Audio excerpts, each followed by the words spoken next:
টিনেট্রাস কুকারিতে আপনাদের সকলকে জানাই সাদর আমন্ত্রণ। আমার আজকের রেসিপি সুজির ভাপা পিঠে। সুজির ভাপা পিঠার জন্য প্রথমে হাফ কিলো সুজি নিয়ে নিচ্ছি। প্রথমেই আপনাদের কাছে অনুরোধ রাখছি, একটা লাইক দিয়ে দেখা শুরু করুন। এবারেতে একটু নুন দিয়ে দিলাম। এখানে আমি দুধটা জাল দিয়ে নিয়ে ঠান্ডা করে নিয়েছি। সেই দুধ অল্প অল্প করে দিয়ে ব্যাটারটা তৈরি করে নেব। এইভাবে অল্প অল্প করে দুধ দিয়ে ব্যাটারটা বানিয়ে নিচ্ছি। এক এক রকম সুজি এক এক রকম কোয়ান্টিটি দুধ অ্যাবজর্ব করে, তাই যেরকম আপনার সুজি হবে সেই রকম অনুপাতে দুধটা ইউজ করবেন। এইভাবে ব্যাটারটা তৈরি করে নিয়ে 15 মিনিট ঢাকা দিয়ে রেখে দেব। যতক্ষণ ব্যাটারটা রেস্টে আছে ততক্ষণ পিঠের পুরটা বানিয়ে নিচ্ছি। এখানে একটা নারকেল কুড়ে নিয়েছি, তাতে খেজুর গুড় দিচ্ছি।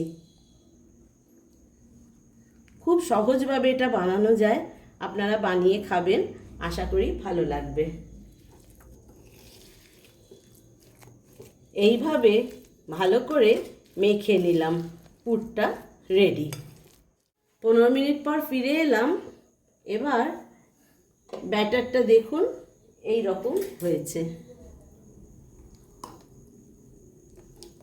এবারেতে 1 চামচ বেকিং পাউডার ইউজ করলাম। ভালো করে এইভাবে মিক্স করে নিচ্ছি।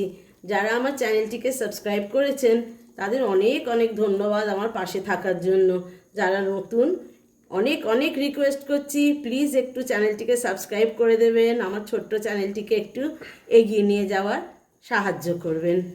এইভাবে ফেটিয়ে নিয়ে এবার এটাকে একটু সাইডে রেখে দিচ্ছি।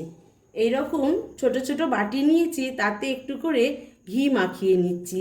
সুজির সঙ্গে ঘিয়ের ফ্লেভারটা খুবই ভালো লাগে।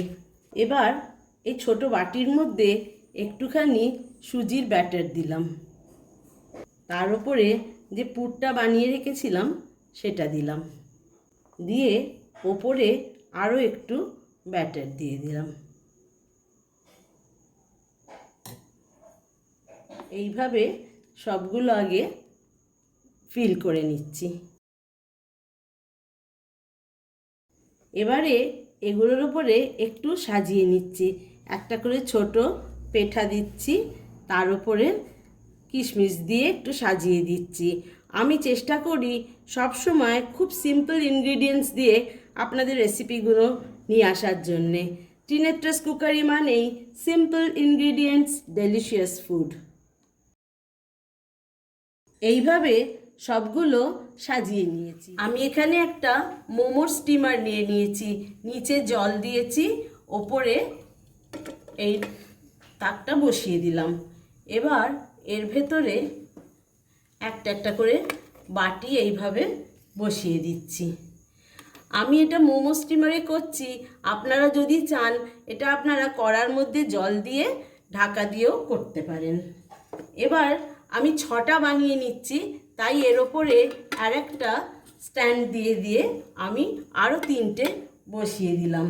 এইভাবে করে দেখবেন খুব সহজে একটা অতি সুস্বাদু রেসিপি আপনারা পেয়ে যাবেন। এবার ঢাকা দিয়ে 15 মিনিট পরে ফিরে আসছি। 15 মিনিট পরে ফিরে এলাম। দেখুন এটা কি সুন্দর করে ফুলে গেছে। আমি এটা প্রথমে জলটা ফোটা অবধি একটু হাই হিটে রেখেছিলাম, তারপরে 15 মিনিট মিডিয়াম হিটে এটাকে স্টিম করেছি। এবার দেখুন আপনাদের ডুবিয়ে দেখাচ্ছি। দেখুন গায়ে কিচ্ছু লাগেনি, তার মানে ভালো করে সেট হয়ে গেছে ভেতরে। আমি এগুলোকে একটু ঠান্ডা করে আপনাদের ডিমোল্ড করে দেখাচ্ছি। দেখুন প্রথমে সাইড থেকে একটু এরকম করে ছাড়িয়ে নিচ্ছি। খুব সহজেই ছেড়ে যাবে, দেখবেন আপনারা যখন বানাবেন। দেখুন কি সুন্দর স্টিম হয়েছে ভেতরটা। আমার যদি রেসিপিটা আপনাদের একটুও ভালো লেগে থাকে, অনেক অনেক অনুরোধ করছি আমার চ্যানেলটিকে একটু সাবস্ক্রাইব করে দেবেন, একটু শেয়ার করবেন, লাইক দেবেন, আর এই ছোট্ট চ্যানেলটিকে এগিয়ে নিয়ে যাওয়ার একটু সাহায্য করবেন। এতক্ষণ দেখার জন্যে অনেক অনেক ধন্যবাদ।